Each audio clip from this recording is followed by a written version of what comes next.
Greetings everyone, today I'll be discussing my next major retrospective project, which I was surprised to see many of you guessed in my last update video. Yes, the Star Ocean retrospective will be my next major project for this channel. Due to the relationship between the Tales series and the Star Ocean series, I felt it would be a natural choice to go on with. As well, the Star Ocean games are highly underrated and deserve to be talked about. Now, the purpose of this particular video is to go over a brief history of the game's developer, Tri-Ace, and to go over a little bit of background information on each of the games of the series, and finally to discuss my brief history with the Star Ocean games. Consider this video to be part 0. The history of the series starts with a Japanese development studio called Wolf Team, the very same Wolf Team that developed many of the early Tales games. The first game of the Tales series, Tales of Fantasia, is actually based off an unpublished Japanese novel, Tale of Fantasia, which was written by one of the programmers, Yoshiharu Gotanda.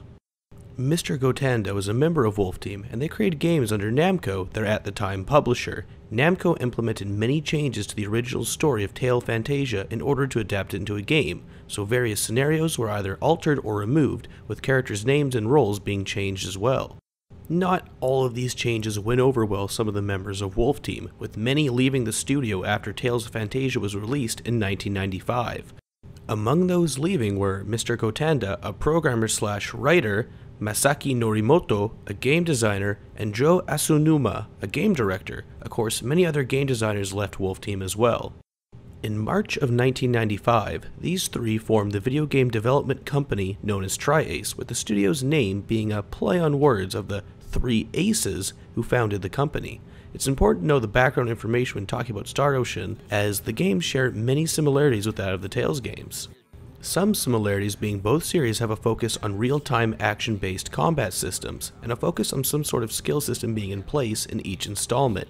Many even consider the first Star Ocean game, which released for the Super Famicom in 1996, to be the spiritual successor to Tales of Fantasia.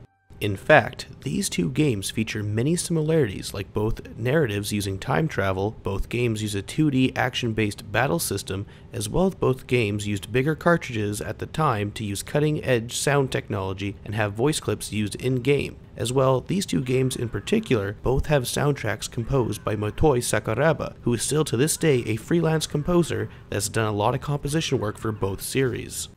As you may have guessed, the Star Ocean series was Tri-Ace's biggest franchise. All the games are very interesting in their own right, but all of them incorporate fantasy and sci-fi together, and do so quite well. One major inspiration of the series was Star Trek, and that inspiration is rather clear in the stories of each individual game, and unlike other big JRPG series, each Star Ocean game is connected with one another, allowing the creators to create a very rich setting and deep lore for the series. Tri-Ace is also responsible for creating the Valkyria Profile series and later created Resonance of Fate for the PS3 and Xbox 360. Most of their titles were published by Enix and later Square Enix after the big merger. And that's the history of Tri-Ace in a nutshell. Now I'm just going to quickly go over the structure of the retrospective and which games I'll be covering. So like the Tales of Retrospective, I'll only be covering games that received an official North American release. Those games will be Star Ocean First Departure for the PSP, Star Ocean The Second Story for the PlayStation and its PSP remake, The Second Evolution, then Star Ocean Till the End of Time for the PlayStation 2, and finally both the Xbox 360 and PlayStation 3 versions of Star Ocean The Last Hope, which is the final game of the series. So I won't be discussing the original Super Famicom Star Ocean or the Game Boy sequel to Star Ocean The Second Story, Star Ocean Blue Sphere. In this retrospect, as they both have only been released in Japan, and Blue Sphere just isn't really worth discussing, but just because they won't be in this retrospective, it doesn't mean I won't look at them at some point or another in the foreseeable future. With that said, let's get into the strange North American timeline of the series. The first Star Ocean title to be released outside of Japan was Star Ocean The Second Story on the PlayStation in 1999. The game was well received by fans and critics, becoming a commercial success and still considered a classic to this day. The success of The Second Story is a testament to the quality of the game, as the original Star Ocean wouldn't see its way in North America until the PSP remake released, although the game's narrative and characters don't rely too heavily on the knowledge of the original game's narrative, so the game could stand on its own. The third game in the series, Till the End of Time, released in Japan in 2003 with rather negative reception as the game could not run on older PlayStation 2 systems and had a bevy of bugs, glitches, and other performance issues. Enix blamed Sony as they had programmed the game with updated software libraries and features that wouldn't work with older models of the PlayStation 2. Sony denied any sort of responsibility, and in the end Enix lost a lot of money. So in 2004, after the big Enix and Square merger, Square Enix released a director's cut edition of the game that fixed all the bugs and added more features to the game. This is the version that was later released in North America and earned high sales and critical acclaim.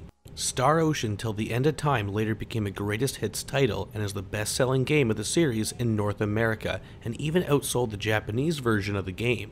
Till the End of Time is both loved and hated by fans. It seems that generally speaking, fans of the second story didn't like it, while many newcomers to the series absolutely loved this game.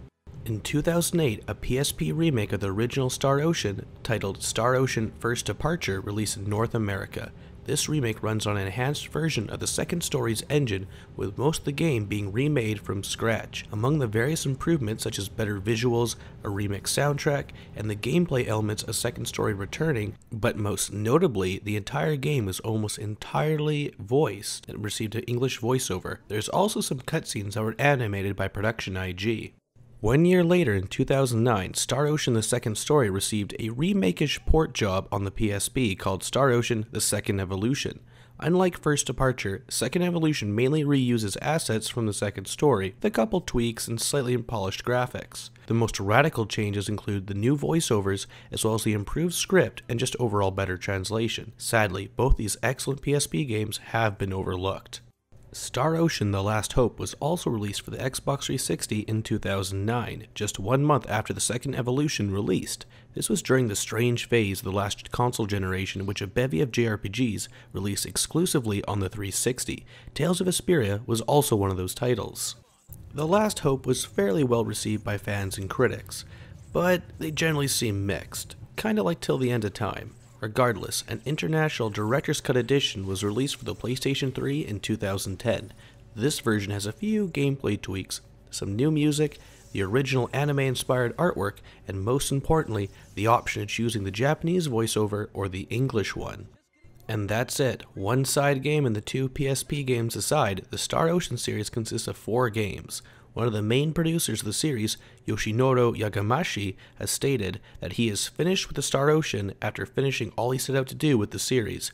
So now it appears that the Star Ocean series is done.